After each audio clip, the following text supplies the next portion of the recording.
यहां यह समझना बहुत जरूरी है कि एनकाउंटर पर सियासत का रिवाज पुराना है। याद कीजिए 19 सितंबर 2008 के दिन दिल्ली का Batla House encounter, L18 flat case encounter के बाद पूरे देश की सियासत में खलबली मच गई थी। कांग्रेस नेताओं ने एनकाउंटर को फर्जी बताया। आज इसी मामले की सुनवाई में दिल्ली की साकेत कोर्ट ने आरिज खान को फांसी की सजा सुनाई है।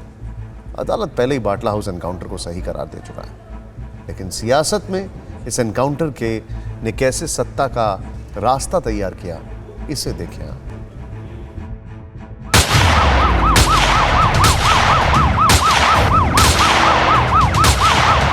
साल 2008 का एक ऐसा एनकाउंटर जिसे अंजाम तो दिल्ली में दिया गया था, लेकिन इसकी गूंज देश के सियासी गलियारों में थी। एनकाउंटर पर कई सवाल उठे। सबसे बड़ा विवाद कांग्रेस नेता सलमान खुर्शीद के उस बयान को लेकर हुआ था जिसमें उन्होंने एनकाउंटर में कांग्रेस अध्यक्ष सोनिया गांधी की रोने की बात कही थी।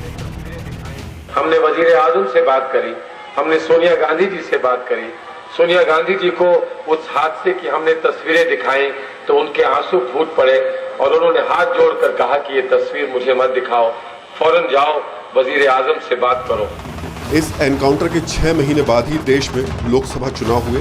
राजनीतिक पार्टियों की नजर मुस्लिम वोट बैंक पर थी। बाटला हाउस के आतंकियों को मासूम बताकर दिग्विजय पहले ही मुस्लिमों को रिझाने की कोशिश कर चुके थे। यूपी में कांग्रेस अपनी खोई हुई सियासी जमीन को तलाश रही थी। 2009 में लोकसभा चुनाव हुआ। कांग्रेस को यूपी में बड़ा फायदा हुआ। यूपी में कांग्रेस को 21 सीटें मिली। मुस्लिम बहुल इलाकों में कांग्रेस ज्यादा मजबूत हुई।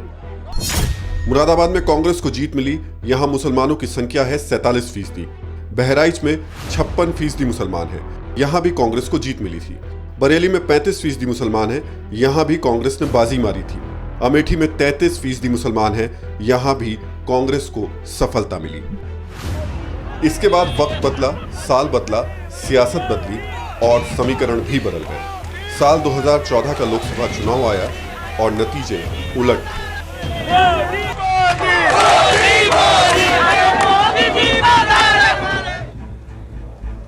जाहिर अब कांग्रेस विपक्ष में है और बीजेपी सत्ता के केंद्र। देश में मुस्लिम तुष्टीकरण की सियासत बहुत हद तक बदल गई है। यही वजह है कि 12 वर्ष पहले जो सलमान खुर्शीद सोनिया गांधी के भावुक होने की कहानी घूम घूम कर सुनाते थे, अब गोल गोल जवाब देते हैं। देखिए, हमारे लिए इनकाउंटर गलत चीज़ है। इनकाउंटर किस धर्म के व्यक्ति का हुआ है उसका महत्व कम है, एक इंसान का हुआ है उसका महत्व ज़्यादा है।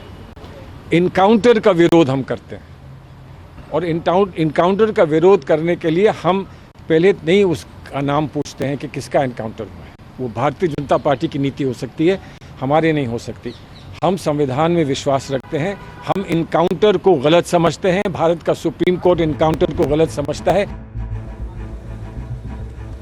ये वक्त की बात है। कुछ वर्ष पहले तक कांग्रेस के नेताओं में बाटला हाउस एनकाउंटर का नाम लेने में होड़ लगती थी। अब वो चर्चा से कतराते हैं। न्यूज़ टॉप 9 रोज सुबह 7 बजे और शाम 7 बजे सिर्फ TV9 भारतवर्ष पर।